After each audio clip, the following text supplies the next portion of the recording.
Hello students,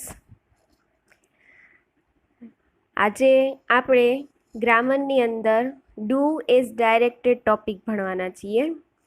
section ડીની અંદર do as directed પૂછાય છે, જેની અંદર હોય છે ચેન્જ ધ ટેક્સ્ટ. બરાબર, કે જે લખાણ આપેલું છે એની અંદર તમારે ચેન્જીસ ફેરફાર કરવાના હોય છે, જેમાં બે પ્રકારના ફેરફારો પૂછાઈ શકે છે. એક તો ટેન્સ રિલેટેડ, કાળ બદલવાનો હોય છે, અને બીજું હોય છે એક્ટિવ ટુ પેસિવ યા તો પેસિવ ટુ એક્ટિવ કરવાનું હોય છે. તો આજે એમાંથી જ આપણે એક્ટિવ પેસિવ ભણવાના છીએ. જોઈએ એક્ટિવ પેસિવની અંદર કે એક્ટિવ છે એને શું કહેવાય? કર્તરી વાક્ય કહેવાય છે. બરાબર, કે જેની અંદર શું હોય છે કે કર્તા છે એ કાર્ય કરે છે તેવું એનું રીતે થાય છે. કે એક્ટિવ છે એની અંદર કર્તા છે તે આગળ હોય છે, તો કર્તા છે કાર્ય કરે છે. જ્યારે પેસિવ છે ને કર્મણી વાક્ય કહેવામાં આવે છે. જે વાક્યની અંદર છે એ કર્મ છે એ આગળ આવે છે વાક્યની અંદર. કે એમાં આપણે વાક્યનું ગુજરાતી કરીએ તો આપણે એમ કહીએ કે કાર્ય છે એ કર્તા દ્વારા થાય છે. તો એમાં આપણે દ્વારા એટલે કે બાય શબ્દનો ઉપયોગ કરીએ છીએ. કે એક્ટિવ છે એની અંદર કર્તા આગળ આવે, જ્યારે પેસિવ છે એમાં કર્મ આગળ આવે, અને પાછળ જ્યારે આપણે કર્તા લખીએ છીએ તો તેની આગળ આપણે બાય શબ્દનો ઉપયોગ કરીએ છીએ. તો જોઈએ આગળ કે સામાન્ય વાક્યમાં એક્ટિવ પેસિવની રચના શું હોય છે. તો એક્ટિવ આપણે ઉપર જોયું એ રીતે કે એક્ટિવની અંદર જે કર્તા છે તમને આગળ જોવા મળે, પછી જે તે કાળનું ક્રિયાપદ છે તમારા વાક્યનું તે, પછી કર્મ હોય છે ને પછી અન્ય શબ્દ. હવે જ્યારે તેનું પેસિવ કરીએ ત્યારે જે કર્મ છે એ ક્યાં આવી જાય છે? આગળ. અહીં તમે જોઈ શકો છો કે તમારું જે કર્મ છે એ ક્યાં આવી ગયું? આગળ. અને પછી આવશે ટુ બીનું રૂપ, કે કર્મ છે એને રિલેટેડ ટુ બીનું રૂપ મૂકવાનું છે. કર્મ છે જો એક વચન છે તો ટુ બીનું રૂપ એક વચનમાં આવશે. કર્મ છે એ બહુવચન હશે તો ટુ બીનું રૂપ બહુવચન, અને જે તે કાળનું છે એ પ્રમાણે. બરાબર, જેમ કે વર્તમાન હોય તો એમિઝાર મૂકીએ છીએ, ભૂતકાળ હોય તો વોઝ વર છે, પછી ભવિષ્ય હોય તો શેલ વિલ, એ રીતે. બરાબર, જે તે રિલેટેડ છે તે. હવે ટુ બીના રૂપ પછી શું આવશે કે આ જે તમારું ક્રિયાપદ હતું ને તેનું તમારું અહીંયા શું થઈ જશે? V3 form. કે જે ઉપર તમારું ક્રિયાપદ છે એનું V3 એટલે કે પાસ્ટ પાર્ટિસિપલ ભૂતકૃદંતનું રૂપ. 3 રૂપ આપણે જોઈએ છે, V1, V2 અને V3. તો એમાંથી જે V3 છે એ પેસિવની અંદર ઉપયોગ થાય છે. પછી આવશે બાય, અને પછી જે વાક્યનો કર્તા હતો તે, અને પછી વાક્યના જે તે અન્ય શબ્દ. હવે જોઈએ આગળ. કીધું છે અહીંયા કે એક્ટિવમાંથી જ્યારે પેસિવ કરીએ ત્યારે સર્વનામમાં કયા ફેરફાર થાય છે. કે એક્ટિવમાંથી પેસિવ કરતી વખતે તમારે સર્વનામમાં આ પ્રકારના ફેરફાર કરવાના હોય, અને જ્યારે પેસિવમાંથી એક્ટિવ કરો ત્યારે ઉલટા ફેરફાર હોય છે. ખ્યાલ જ હશે, તમે 10મામાં ભણી ગયા છો કે આઈ છે તો આઈનું શું થઈ જાય છે પેસિવની અંદર? મી. વીનું અસ, યુનું યુ જ રહેશે, હીનું હિમ, શીનું હર, ઈટનું ઈટ રહેશે, અને ધેનું ધેમ. હવે જ્યારે તમે એક્ટિવમાંથી પેસિવ કરો ત્યારે આ પ્રકારના ફેરફારો થશે. બરાબર, સર્વનામની અંદર. અને જ્યારે પેસિવમાંથી એક્ટિવ કરો ત્યારે તમારે ઊંધા ફેરફાર, એટલે કે મીનું આઈ, અસનું વી, એ રીતનું. જોઈએ આગળ. વાક્ય રચનાઓ જોઈએ. સૌથી પહેલાં છે સાદા વર્તમાન કાળમાં સિમ્પલ પ્રેઝન્ટ ટેન્સ. કે સિમ્પલ પ્રેઝન્ટ ટેન્સ છે સાદો વર્તમાન કાળ, તો એની વાક્ય રચના તમને બધાને ખબર જ હશે કે કર્તા, અને કર્તા પછી શું આવશે? કાં તો ક્રિયાપદનું મૂળ રૂપ હોય છે, કાં તો એસ કે ઈએસ વાળું રૂપ, અને પછી કર્મ, અને પછી જે તે અન્ય શબ્દ. પણ એ બધું અહીંયા મેં મેન્શન નથી કર્યું, આપણે શોર્ટમાં જ વાક્ય રચના મેં લખી છે કે કર્તા, ક્રિયાપદ અને કર્મ. બરાબર, પેસિવ કરવા માટે કર્મ હોવું જરૂરી છે. જો વાક્યની અંદર કર્મ ન હોય તો એનું પેસિવ વોઇસ બનતું નથી, તો યાદ રાખવું તમારે. તો આ 3 વસ્તુ જે ઉપયોગી છે અહીંયા વાક્ય રચના મેં તમને બતાવી છે. તો હવે જ્યારે એનું પેસિવ કરીશ તો જે કર્મ છે એ આગળ લઈ લીધું, આ જે કર્મ હતું એ મેં અહીંયા આગળ લીધું. પછી ટુ બીનું રૂપ આવશે. ટુ બીનું રૂપ કયું આવશે? સાદો વર્તમાન કાળ છે એટલે ટુ બીનું રૂપ કયું આવશે? એમિઝાર. બરાબર, કે એમિઝાર છે ટુ બીનું રૂપ આવશે, અને પછી જે V1 હતું એનું શું થઈ જશે અહીંયા? V3. પછી બાય, અને પછી આવશે કર્તા. કે બાય પછી તમારે શું લખવાનું રહે? કર્તા. એટલે કે જે કર્મ, જે ક્રિયા થઈ છે એ કર્તા દ્વારા થઈ છે, એ રીતો પેસિવમાં તેનો મતલબ છે, મતલબ મિનિંગ છે એ રીતનો થઈ જશે. વાક્યનો અર્થ છે એ જ રહેશે, પણ બોલવાનું જે રીત છે એ થોડી એમાં ફેરફાર થશે. જોઈએ આગળ એક્ઝામ્પલ. અહીં એક્ઝામ્પલ આપેલું છે, આઈ ટીચ ઇંગ્લિશ, કે હું ઇંગ્લિશ ભણાવું છું. તો તમે જોઈ શકો છો આઈ સાથે ટીચ V1 આપેલું છે. હવે કર્મ શું છે? ઇંગ્લિશ. તો કર્મ છે અહીંયા આગળ આવી ગયું ઇંગ્લિશ. તો ઇંગ્લિશ છે એક વચન છે, તો એના લીધે મારું જે ટુ બીનું રૂપ છે શું આવ્યું? ઇઝ. કે ઇંગ્લિશ ઇઝ. હવે ટીચનું V3 ફોર્મ શું થશે? ટોટ. કે ટીચનું V3 ટોટ થશે. તો English is taught by me. તો આ ટોટ છે એ શું છે? અહીંયા V3 ફોર્મ છે. તો English is taught by me. તો આઈનું શું કર્યું મેં? મી. તમે જોઈ શકો છો આઈનું શું થશે અહીંયા? મી. આઈ ટીચ ઇંગ્લિશ. તો ઇંગ્લિશ છે આગળ આવી ગયું. ઇંગ્લિશ ઇઝ ટીચનું V3 એટલે કે ભૂતપ્રદન કરવાનું છે ટોટ બાય મી. કે પેલું વાક્ય છે ગુજરાતી એ રીતે થાય કે હું ઇંગ્લિશ શીખવું છું, અને બીજા વાક્યમાં શું થઈ જશે? કે ઇંગ્લિશ મારા દ્વારા શીખવાડાય છે. તો આને કહેવાય પેસિવ વાક્ય. આગળ જોઈએ સાદો ભૂતકાળ એટલે કે સિમ્પલ પાસ્ટ ટેન્સ. હવે ઉપર જોયું એ જ રીતનું ઇઝી છે એકદમ, કે કરતા આગળ છે. હવે ભૂતકાળ છે એટલે એની અંદર શું આવશે? V2 એટલે કે ભૂતકાળનું રૂપ, અથવા તો ઈડીવાળા અથવા તો જે પણ રૂપ આવે ભૂતકાળના તે, અને પછી પાછળ છે કરતા. તો ઉપર જોયું તે જ રીતે આગળ શું આવી જશે? કર્મ. અને ટુ બીનું રૂપ ભૂતકાળની અંદર શું આવે? વોઝ અને વર. વોઝ વર અને એની સાથે V3 પછી બાય અને પછી કરતા. ઉપર જોયું એ જ રીતે. તો એનું એક્ઝામ્પલ જોઈએ આપણે. આપેલું છે અહીંયા, શી વોન ધ લાસ્ટ મેચ. શી છે એ કરતા છે, વોન છે એ ક્રિયાપદ છે ભૂતકાળનું, બરાબર. વિનનું ભૂતકાળ આપેલું છે વોન, અને એનું V3 છે એ પણ વોન જ રહેશે. તો શી વોન ધ લાસ્ટ મેચ, કે તેણે ગઈ મેચ છે એ જીતી. તો અહીંયા મેચ છે એ શું છે? મારું કર્મ છે, બરાબર. ઓબ્જેક્ટ છે મારો. તો મેચ છે એ મેં આગળ લઈ લીધી, પણ એની સાથે તમને એક સમયદર્શક શબ્દ આપેલો છે લાસ્ટ મેચ, એટલે કે ગઈ વખતની મેચ. તો એ તમારે સાથે લખવાનો છે. તો ધ લાસ્ટ મેચ, કે તમારે સાથે લખવાનું છે ધ લાસ્ટ મેચ. હવે મેચ છે એ એક વચન છે, તે એના લીધે મેં ટુ બીનું રૂપ શું લીધું? વોઝ. મેચીસ બહુવચન હોત તો હું વર લે, બરાબર. તો કર્મ જે વચનમાં હોય એ વચનમાં તમારે એ ટુ બીનું રૂપ લેવાનું. ભૂતકાળ છે એટલે ટુ બીનું રૂપ શું લીધું મેં? Was. The last match was won. Won છે એ V3માં પણ વોન જ રહેશે, વોન બાય હર. શીનું શું થઈ ગયું અહીંયા? હર. શી માટે આપણે ઉપર ટેબલ જોયું તો શીનું શું થઈ ગયું પેસિવની અંદર? Her. She won the last match, તેણે ગઈ મેચ જીતી. તો એનું પેસિવ થઈ જશે the last match was won by her, કે ગઈ વખતની મેચ છે એ તેના દ્વારા જીતાણી. આગળ જોઈએ સાદો ભવિષ્યકાળ, સિમ્પલ ફ્યુચર ટેન્સ. તો એની અંદર પણ ઉપર જોઈ એ જ રીતની વાક્ય રચના છે, ફક્ત ક્રિયાપદમાં ચેન્જ આવશે. કે કરતા, તો કરતા સાથે શેલ વિલ. હવે આપણે ઉપર જોયું કે એની સાથે ડાયરેક્ટ બાજુમાં ક્રિયાપદ આવતું હતું, પણ ભવિષ્યકાળની અંદર શું આપણે ઉપયોગ કરીશું? શેલ અને વિલ, અને પછી આવશે જે તે તમારું V1 એટલે કે ક્રિયાપદનું મૂળ રૂપ. હવે જોઈએ નીચે કે એનું પેસિવ થશે તો એમાં કર્મ ક્યાં આવી ગયું? આગળ. પછી શેલ વિલ છે એ જ એના ક્રિયાપદમાં રહેશે. એક્સ્ટ્રા એડ શું થશે પેસિવની અંદર? બી. તમારે પેસિવની અંદર શું એડ કરવાનું રહેશે? બી.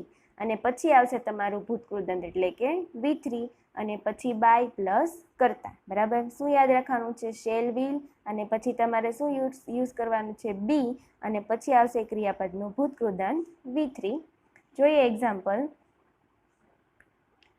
અહીંયા એક્ઝામ્પલ છે, he will not celebrate his next birthday. He will not celebrate his next birthday, કે તે તેનો જે આવતો જન્મદિવસ છે એ ઉજવશે નહીં. ભવિષ્યની વાત કરવામાં આવી છે, પણ અહીંયા નકાર વાક્ય આપેલું છે. તો નકાર હોય ત્યારે તમારે નોટ એડ કરવાનો હોય છે, કે he will not celebrate his next birthday. તો અહીંયા વાક્યનું કર્મ શું છે? જુઓ, બર્થડે છે, બરાબર. પણ આગળના શબ્દો પણ ઉપયોગ કરવાના સાથે. કોનો બર્થડે? તો તેનો બર્થડે. તો હિઝ નેક્સ્ટ બર્થડે, આટલું શું થયું? તમારું કર્મ, બરાબર. વાક્યનું ઓબ્જેક્ટ છે, તો અહીંયા આગળ લઈ લીધું. His next birthday.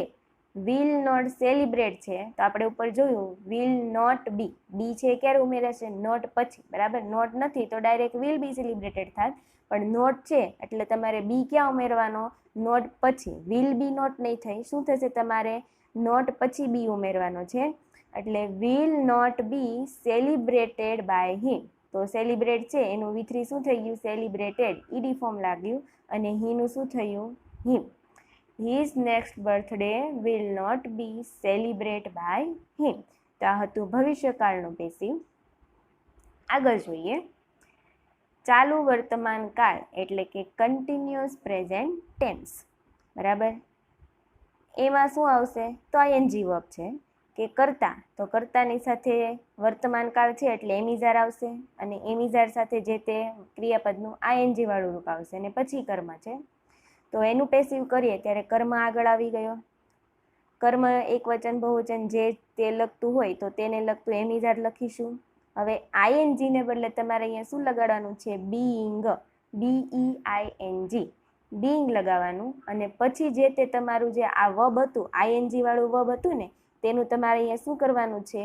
V3, કે જે આઈએનજી વાળું વર્બ હતું તેનું તમારું શું થઈ જશે? અહીંયા V3, અને આઈએનજીને કાઢીને અહીંયા તેની જગ્યાએ શું આવી ગયું છે?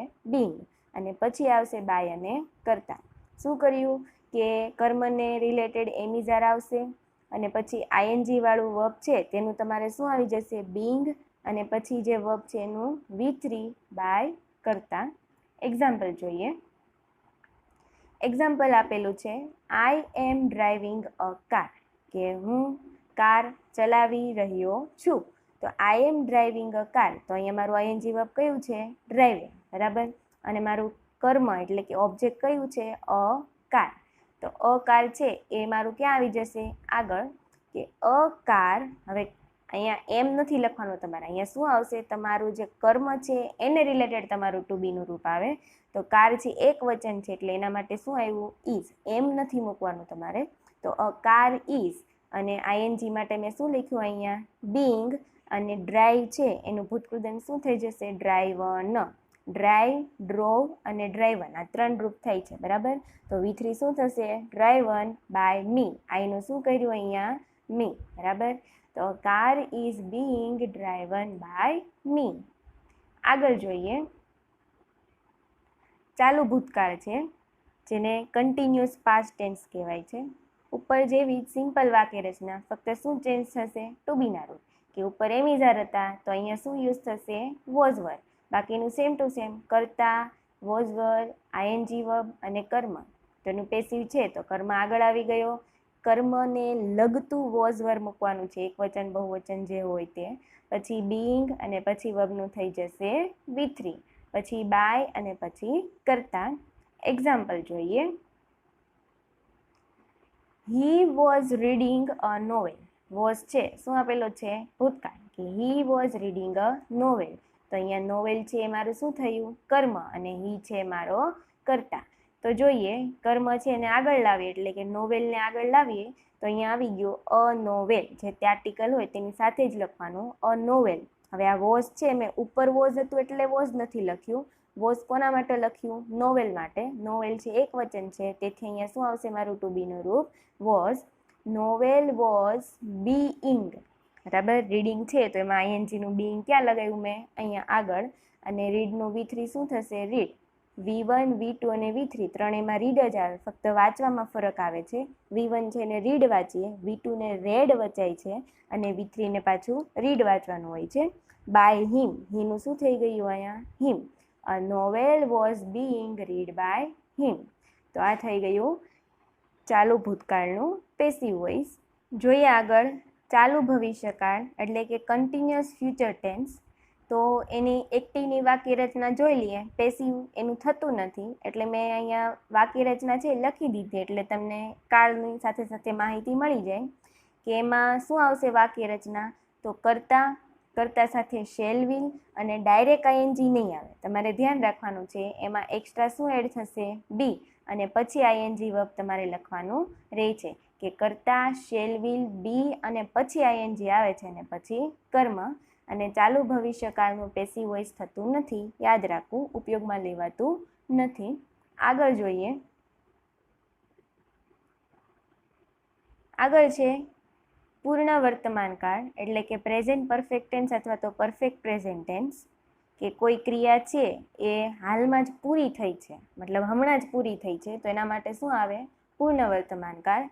એની વાક્ય રચના જોઈએ કે કરતા અને કરતા સાથે શું વપરાય છે? હેવેસ. એકવચન હોય તો હેઝ વપરાય છે અને બહુવચન હોય તો હેવ. અને આઈ અને વી અને ધે એની સાથે પણ શું વપરાય છે? હેવ. યુની સાથે પણ હેવ. બરાબર, એકવચન હોય તો પણ.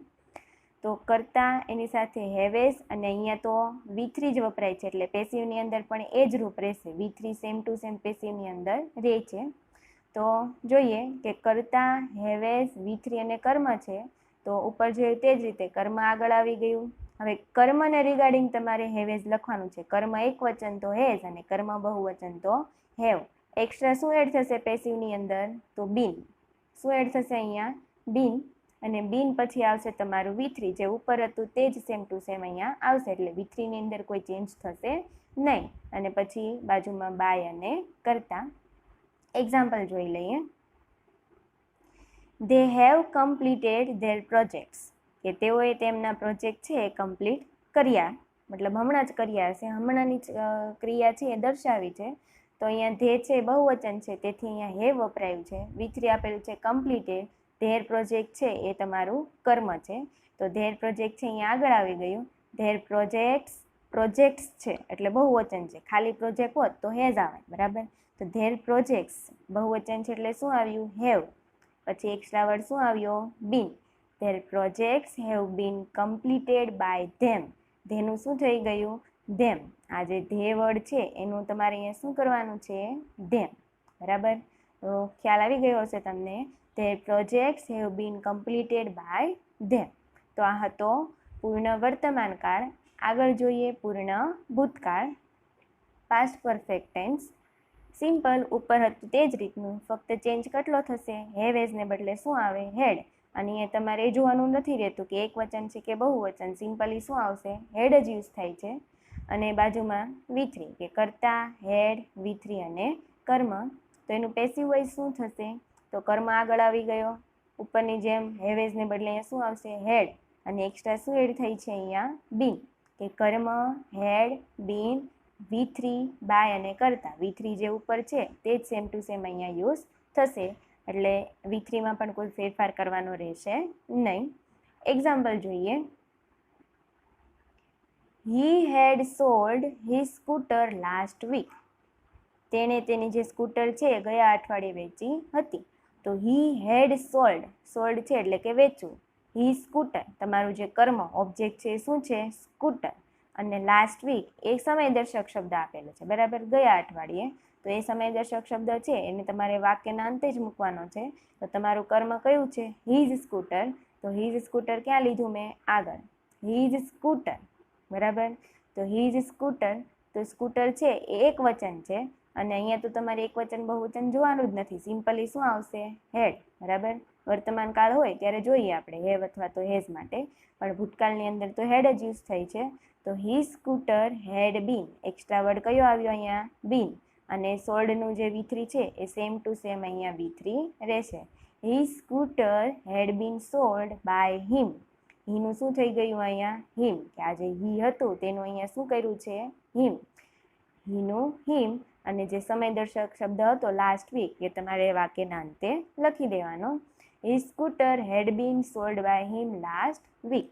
બરાબર. તો આ હતો પૂર્ણ ભૂતકાળ.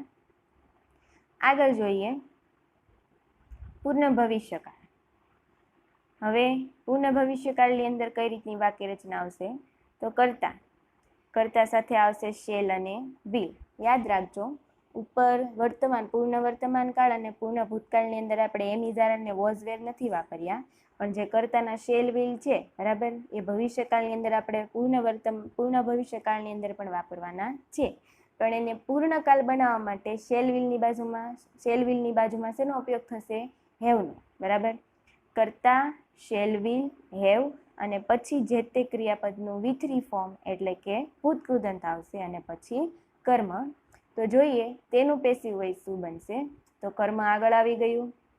શેલ વિલ જે તે કર્મને રિલેટેડ, બરાબર, કર્મ જે છે એને રિલેટેડ શેલ અને વિલ ઉપયોગ થયો. પછી હેવ છે, હેવ આવશે જ. એક્સ્ટ્રા શું એડ થશે? ઉપર જે રીતે બીન એડ કર્યું તે તમારે V3 ની આગળ બીન એડ કરવાનું. બીન છે હંમેશા ક્યાં આવશે? V3 ની આગળ, બરાબર. જો નકાર વાક્ય હોય તો બીનની પહેલા નોટ આવે, હેવ નોટ બીન, જેવી રીતે ઉપર બી વાળું વાક્ય જોયું હતું, બરાબર. તો નકાર વાક્ય હોય તો હંમેશા બીનની પહેલા નોટ મૂકવાનું છે, બીન પછી નોટ નહીં આવે, તો યાદ રાખજો આ વસ્તુ. તો હેવ બીન અને પછી તમારું V3, પછી બાય અને પછી કરતા. એક્ઝામ્પલ જોઈએ. એક્ઝામ્પલ છે Shreya will have finished her homework, કે શ્રેયાએ તેનું જે હોમવર્ક ગૃહ કાર્ય છે એ પૂરું કરી લીધું હશે, બરાબર. ભવિષ્યમાં કોઈ ક્રિયા પૂર્ણ થઈ ગઈ હશે તે દર્શાવવા માટે પૂર્ણ ભવિષ્યકાળ વપરાય છે. તો અહીંયા will have finished her homework, તો હર હોમવર્ક છે એ શું છે? કર્મ. તો હર હોમવર્ક કર્મ છે એ ક્યાં આવી ગયું? વાક્યની આગળ. હર હોમવર્ક, તો હોમવર્ક માટે શું વપરાણું? વિલ. શેલ નહીં વપરાય, શેલ યુઝ્યુઅલી આઈ અને વી માટે જ વપરાય છે. તો હર હોમવર્ક વિલ હેવ અને પછી આવશે been. Her homework will have been અને ફિનિશનું V3 શું રહેશે? ફિનિશ જ રહેશે, કે her homework will have been finished by Shreya, બરાબર. અહીંયા આપણને કર્તાનું નામ આપેલું છે એટલે કર્તાનું નામ મેં અહીંયા શ્રેયા લખેલું છે. તો આ હતો પૂર્ણ ભવિષ્યકાળ.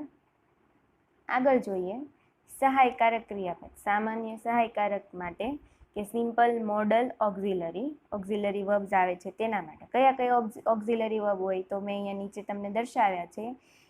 અહીંયા મોડલ ઓક્ઝિલરી વર્બ કયા કયા હોય છે? તો can, could, will, would, shall, should, may, might અને આઉટ ટુ, બરાબર. તો આ જે મોડલ ઓક્ઝિલરી વર્બ છે, તો એ મોડલ ઓક્ઝિલરી વર્બ છે તો તેના માટે એક્ટિવની વાક્ય રચના શું થશે?